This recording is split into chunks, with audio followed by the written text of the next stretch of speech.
Hello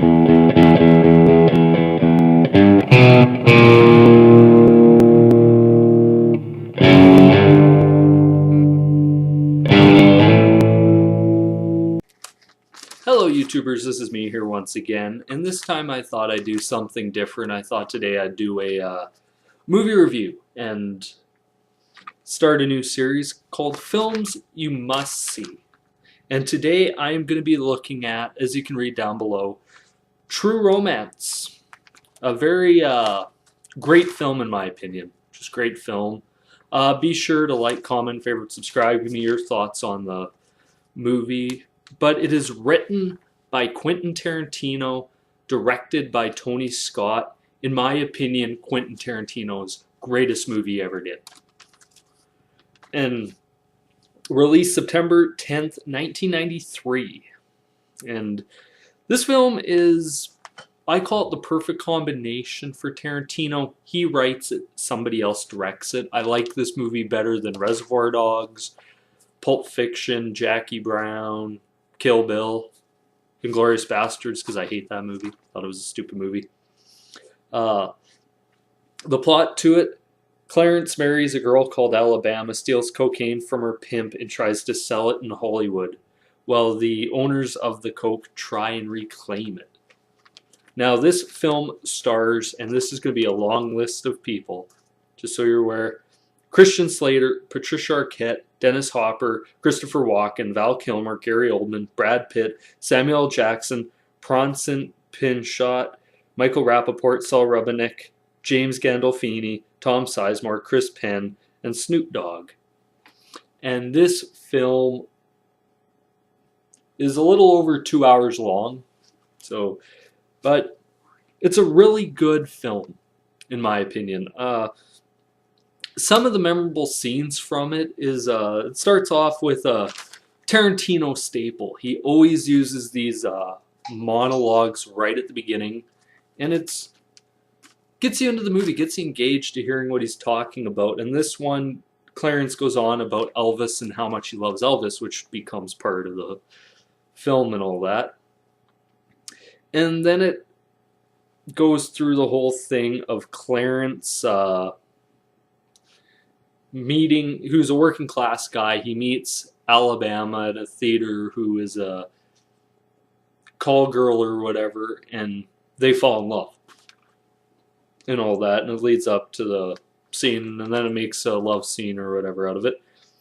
And then they get married, and after they get married, this Elvis character played by Val Kilmer comes out, and he says to Clarence, "Can you live with it?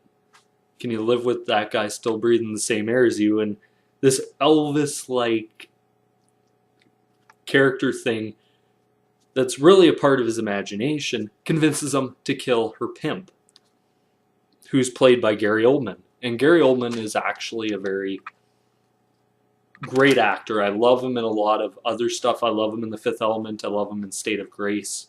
Bunch of different films. And another part of this is he goes to Drexel, and they have this big back and forth where Gary Oldman, who plays Drexel, is doing this whole thing where he's white, but he thinks he's black and all this, and he has dreadlocks and everything. And just the banter they have back and forth was actually really good. I actually liked it. And once again, another Tarantino, they fight, get in this huge brawl, and Drexel gets the upper hand, and then he pretty much gets him on the ground, punches him in the face, takes his wallet, tells the other guy Marty there to go find Alabama. And as he says in one of the most memorable quotes I love from this movie, "I'm going to keep Loverboy here entertained." And it's just a great scene. And in typical Quentin Tarantino fashion, in a lot of his movies, he gets up for a second, Clarence pulls a gun out, shoots him in the crotch. You can always find Tarantino movies because there's always somebody getting shot in the crotch. But after that, he gets the drugs and all that. And he goes back with the burgers and all that and does that scene. Another scene from this movie is he meets Dennis Hopper's character, who's his father, and they go through this whole thing of he needs help from his dad, who's a former cop, to see if the cops know anything and all that. And it's pretty good. Yeah, then also about this, and then it goes on for a bit, but then there's this iconic scene, and I know people talk a lot about Al Pacino and Robert De Niro in Heat as being this iconic scene of like these two guys, icons in film, talking, but I like this scene here better, and it does, maybe it's not remembered because it's controversial, because it's because the N-word is used a lot in this movie, like most Tarantino movies. The N-word's used a lot. But Dennis Hopper and Christopher Walken, it's just like Christopher Walken's playing this Italian guy, and so he's about to kill him and all this, and Christopher Walken goes on this whole thing where it's like, and he's like, so you're Sicilian, right? And he's like, yeah, well, I like history. I like to read books and all that. I find that shit fascinating. And then he tells them Sicilians were spawned by the N-word. And then it's like this whole thing, and it's like, really, I watched the scene and I'm like, that's a great fucking scene. But anyway, then he meets up with Floyd and Dick, who are played by, Floyd's played by Brad Pitt and Dick's played by Michael Rappaport.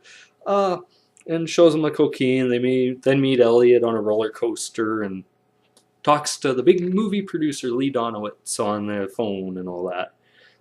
Next memorable scene is James Gandolfini beats up Alabama, and this is, I believe, the role that got James Gandolfini Tony Soprano, because he played a badass in this, where he really beat the crap out of this lady, and it's almost to the point where it's almost unwatchable on screen, but it's like, knowing hindsight where it's looking back and says he plays Tony Soprano, and it's like, Tony Soprano, that, oh, okay, I see where that makes a lot.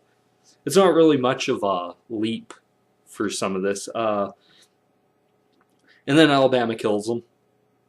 Which is actually a really good scene. Starts beating the crap out of him, flames to the face from an aerosol can, takes the lid off the toilet, bash him over the head, and then takes the shotgun and shoots him with it. And it's this very primal scene. Then Elliot gets caught with a baggie of cocaine and rats out the whole plan, which leads to the end where they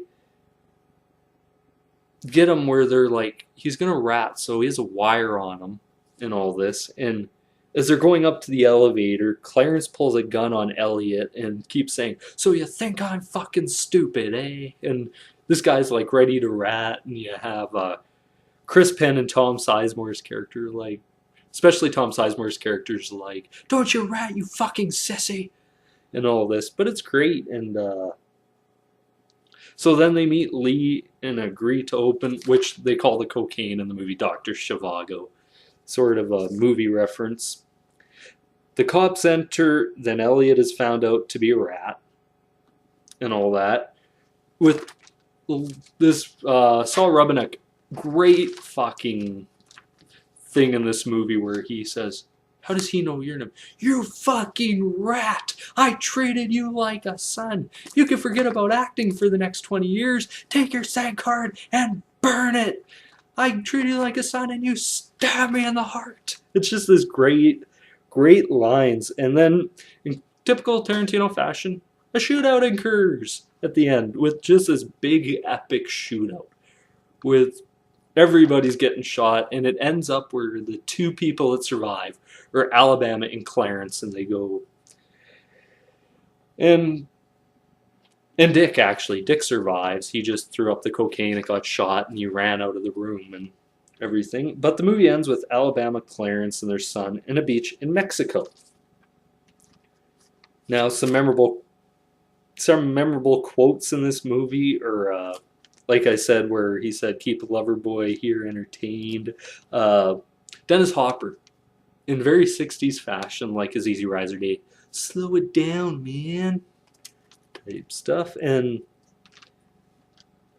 then there's some other stuff, but or yeah, one of my favorite lines in the entire movie where they're talking about he has these like a daily movie shot things where it's like a sequel to his famous movie, and the movie is coming home in a body bag. So he says, "What's it called?" They're thinking calling it Body Bags 2, and Saul Rubinick's character's like, "Oh wow, how imaginative! I have more taste in my penis."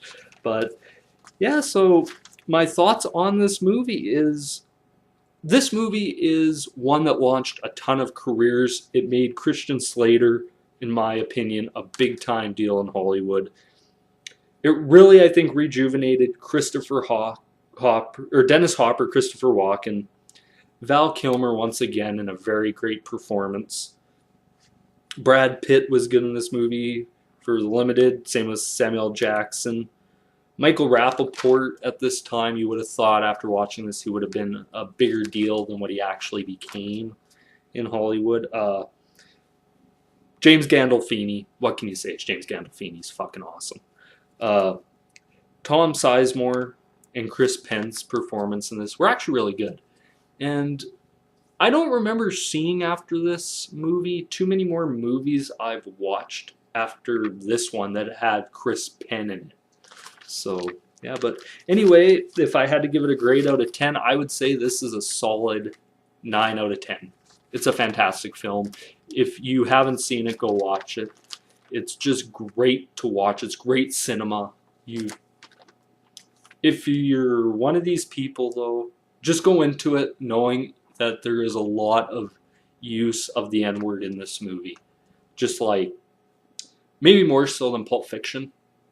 But anyway, this is my thoughts and opinions on True Romance. Be sure to like, comment, favorite, subscribe down below. Once again, this is me signing off. Peace.